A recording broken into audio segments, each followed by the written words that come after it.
I showed up to my parents' annual end-of-summer barbecue with a plastic container of pasta salad and parked on the street the way I always did. Their driveway was already full. I remember adjusting the lid one last time, just to make sure it wouldn't spill, before stepping out of my car. It was warm, the kind of heat that sticks to your arms. Someone had overcooked burgers, and the smell of charcoal hung low over the backyard. I hadn't even made it past the side gate when my mother spotted me. "Oh, there you are," she said, not unkindly, but not warmly either. "You're still doing admin work, right?" I nodded. I didn't correct her. I never did.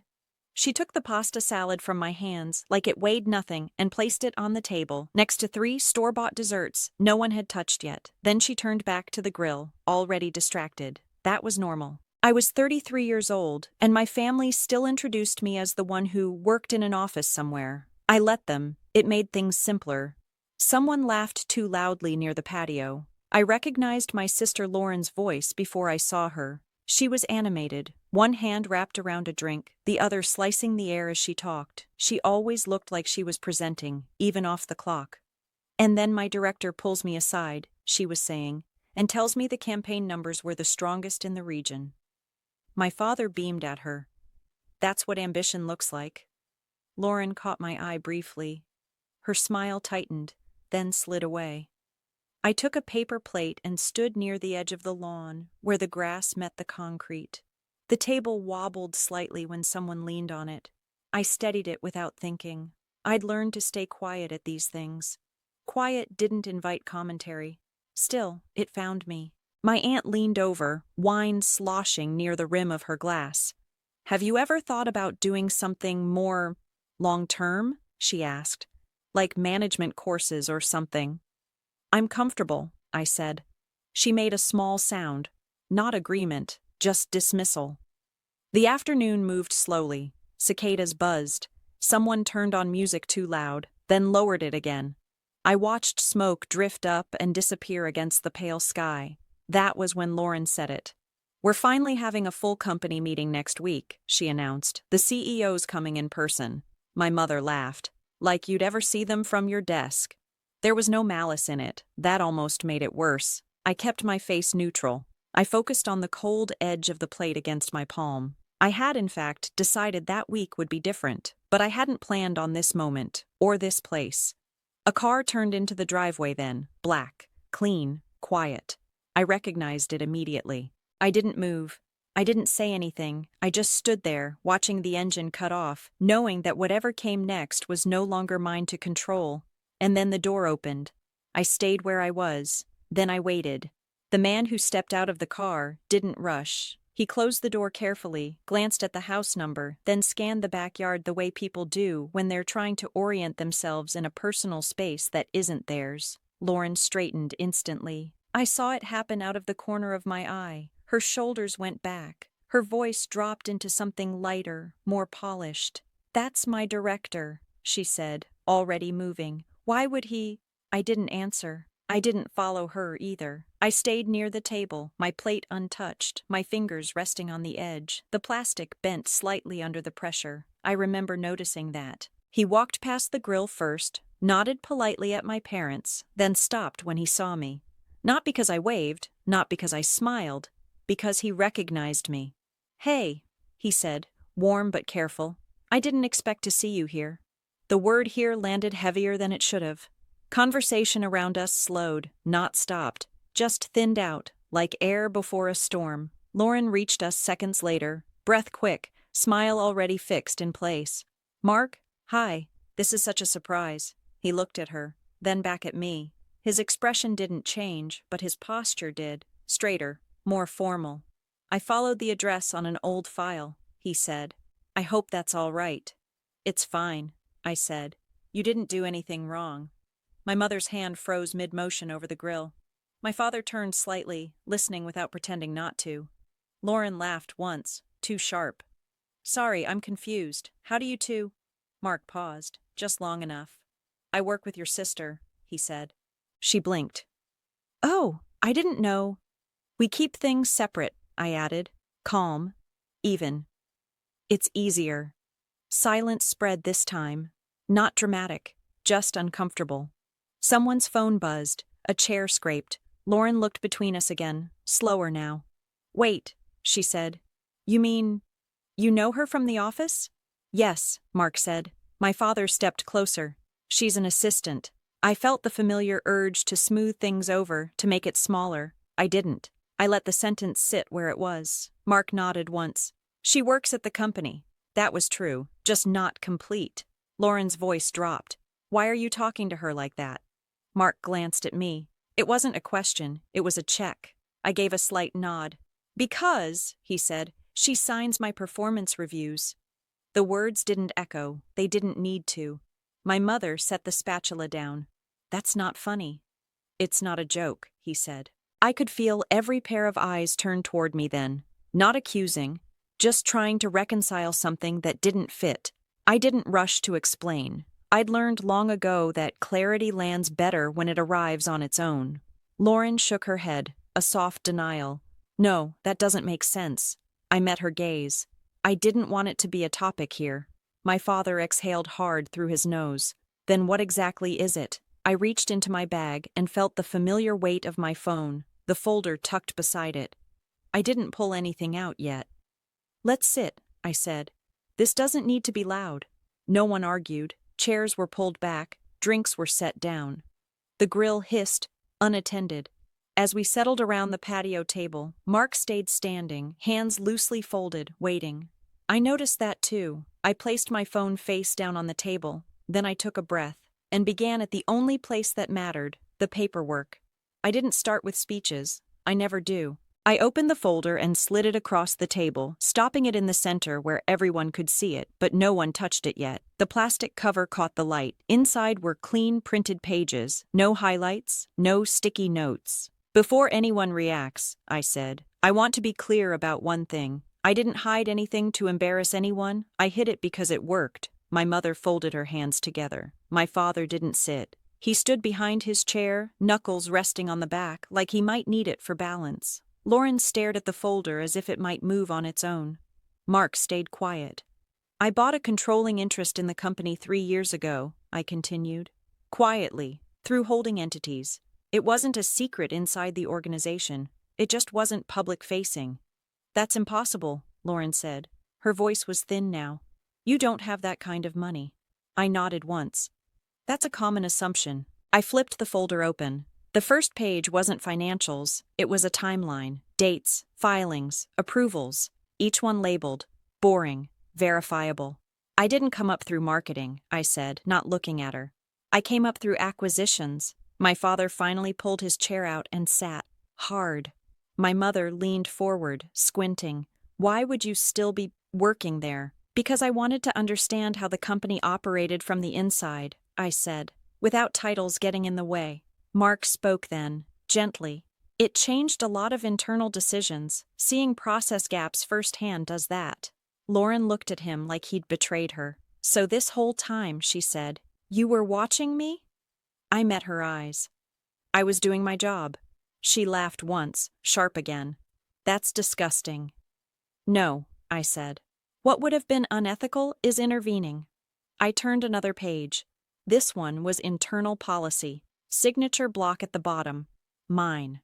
"Your promotions," I said carefully, "went through standard review. So did your bonuses." My aunt let out a sound I didn't recognize. My mother pressed her lips together. Lauren's face flushed. "You're saying you controlled my career." "I'm saying," I replied, "that I didn't interfere with it." Mark added, "Every decision involving Lauren followed procedure, in some cases stricter than usual." That landed. My father rubbed his forehead. "So, all this time, the apartment, the clothes?" "I live below my means," I said. "It keeps me focused." "And the pasta salad?" my mother asked weakly. I almost smiled. Almost. "I don't outsource everything," I said. The table was quiet now, not stunned, processing. That was the shift. Shock fades fast. Reality takes longer. Lauren pushed her chair back slightly. "This isn't over," she said. "I know," I replied. "That's why I brought documentation." I closed the folder and rested my hand on top of it. What happens next doesn't depend on how anyone feels today. It depends on records. No one spoke. The grill clicked as the gas finally shut off on its own. Mark glanced at his watch, then at me. I caught the look and nodded once. Not yet. I reached into my bag again, this time pulling out a smaller envelope. Thicker. Heavier. I placed it beside the folder but didn't open it. Before we talk about consequences, I said, there's something administrative we should handle first. I let that sit. Then I waited. I didn't open the envelope right away. I'd learned that once paper is on the table, people rush ahead of it. I wanted order. So this is how I'm going to handle this, I said. Not as a daughter, not as a sister, just as a decision maker. I paused long enough for that distinction to register. Step 1, I continued. We separate family reactions from business facts. They don't belong in the same conversation. No one interrupted. Even Lauren stayed quiet, though her jaw was tight. Step 2, I said. We acknowledge what already exists. Ownership records, performance data, internal audits. None of that changes because we're standing in a backyard. I tapped the folder lightly with 2 fingers. Those documents were reviewed by external firms, independently, more than once. Mark nodded. Quarterly, he added. Step 3, I said. We decide what happens next, based on rules, not feelings. That was when I slid the envelope forward and opened it. Inside was a single document, a property deed. I turned it so my father could read it without touching it. He leaned in slowly. His mouth opened, then closed again. What is this? He asked. The lien on this house, I said. Paid off last month. My mother inhaled sharply. You did that? Yes. Why? She asked. I answered honestly. Because it was efficient, and because I wanted the decision to be mine. My father's hands trembled slightly as he finally picked up the paper. He stared at it longer than necessary, like he was waiting for it to disappear. Lauren pushed back from the table. You can't just buy forgiveness, she said. I'm not, I replied. This isn't about forgiveness. It's about closure. Mark shifted his weight. If it helps, he said carefully, this transaction was unrelated to any internal company matter. I appreciated that he clarified it. Clean lines mattered. Lauren turned on him. You knew, she said. You all knew. Yes, he said, and no one treated her differently because of it. That's not true, Lauren snapped. She followed process, I said, even when it worked against her personally. I let that sink in before continuing.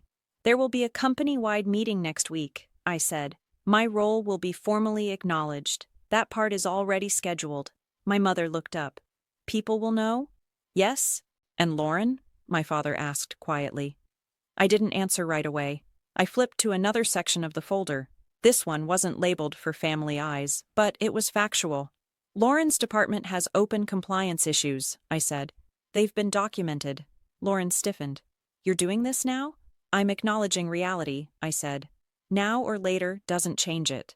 Mark spoke again. HR is already involved. Standard review. Lauren's voice rose. So this was a trap. No, I said. This was patience.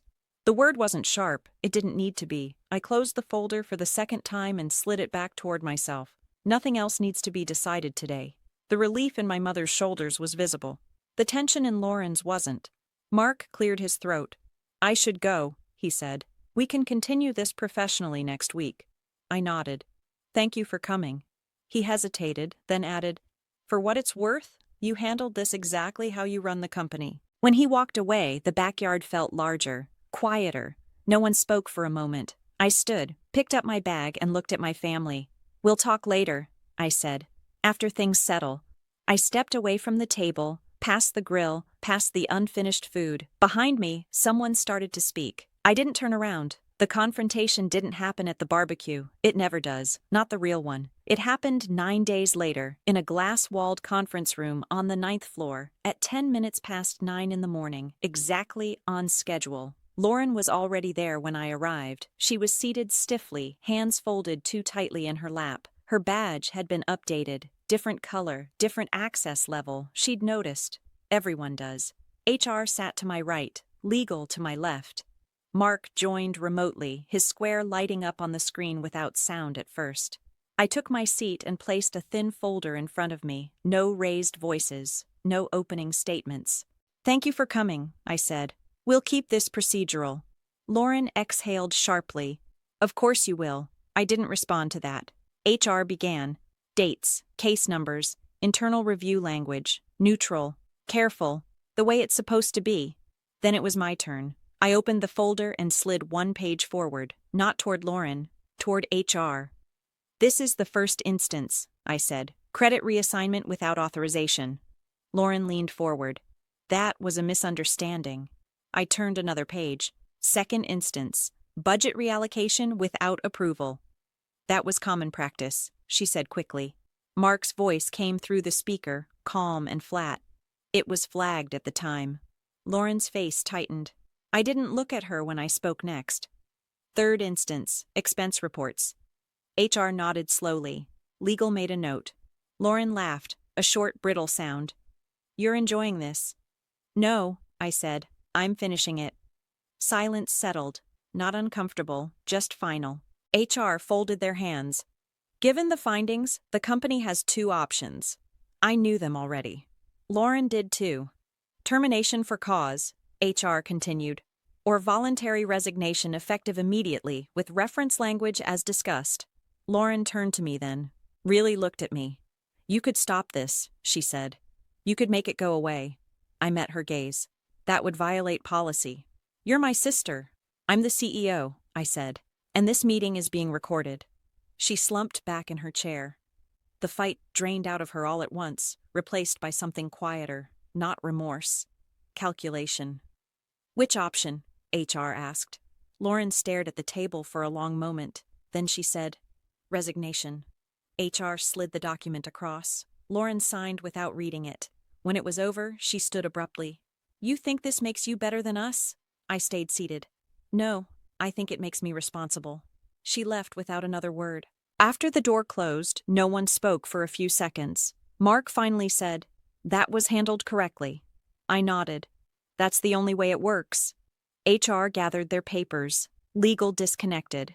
I remained alone in the room after everyone left, looking through the glass at the office moving on as if nothing had happened. I closed the folder, set it aside. Then I sat there quietly, longer than necessary, just long enough to feel the weight of it lift. Then I stood and went back to work. The resolution didn't arrive all at once. It came in small, orderly pieces. Lauren's resignation went through that afternoon. IT access was revoked automatically. Her accounts were closed by the end of the day. By Friday, her name no longer appeared on the internal directory. The system did what it was designed to do, quietly, without commentary. I didn't announce anything. The formal company meeting happened the following Tuesday, just as scheduled. I stood at the front of the room in a plain navy suit, hands resting lightly on the podium, and introduced myself by title only. No backstory, no explanations. Ownership percentages were shown on a slide, growth numbers followed, then timelines, acquisitions, margins. People didn't gasp, they nodded. That's how professionals respond to clarity. Afterward, a few employees stopped by my office, not to congratulate me, to ask practical questions, reporting lines, strategy shifts, deadlines. That told me everything I needed to know. At home, the phone calls slowed. My mother called twice that first week, then once more the next. Short conversations, careful words, no guilt, no requests, just updates about neighbors and weather and a recipe she'd found. My father sent an email, 2 sentences, no subject line.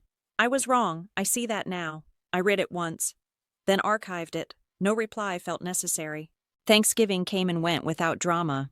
I arrived on time. I left early. No one asked me about work. No one made jokes. It was quieter than it had ever been. That felt like progress. At the office, the marketing department stabilized quickly. 2 people who'd been overlooked for years stepped into leadership roles and did well. Turnover dropped. Projects landed on time. Nothing miraculous, just functional. One afternoon, while reviewing quarterly reports, my assistant buzzed in. Your sister's former team lead just accepted the promotion, she said. She wanted me to thank you. I nodded. Tell her to focus on the work. After the call ended, I looked around my office. Clean desk, open blinds, a framed photo on the shelf, not family, the team. Taken at a volunteer event months earlier, no one posing, just people mid-laugh, caught off guard. I left it there. The past didn't disappear. It never does, but it stopped controlling the present. That was enough. I closed my laptop at the end of the day, turned off the light, and walked out without looking back. Tomorrow would run the same way, and that was exactly how I wanted it. The quiet came later. Not the dramatic kind, just the kind that settles in when a day ends the way it's supposed to. That night, I got home, set my keys in the bowl by the door, and changed into an old sweatshirt I'd had for years. I made tea and stood at the counter while the kettle clicked off, listening to the building hum around me. Someone upstairs walked across their living room. A car passed outside. Ordinary sounds. I wiped the counter even though it was already clean. Then I sat down and opened my notebook, the one I use for lists that don't belong to work. Groceries, dry cleaning, call the contractor about the office lighting. I wrote slowly, no rush. On the shelf across from me was a small frame I'd put there that morning. Not a family photo, not a milestone, just a candid shot from a volunteer day months back. I hadn't noticed it at the time, but I was smiling in it. Not performing, just present. I left it there on purpose. Over the next few weeks, life found a new rhythm. Clear boundaries, predictable mornings, fewer calls I didn't want to answer. When my mother stopped by the office unannounced one afternoon with lunch, I had my assistant let her know I was in meetings all day. That was true. It wasn't punishment. It was structure. Some relationships adjusted, some didn't. I stopped trying to manage the outcome. One evening, as I packed up to leave, a junior analyst lingered by my door, nervous, polite. He reminded me of someone I used to be. "Can I ask you something?" he said. I nodded. He hesitated. "How do you keep people from deciding who you are for you?" I thought about it for a moment. "You don't stop them," I said. "You just stop obeying." He nodded like that was enough, thanked me, and left. I locked up a few minutes later and walked out into the evening air.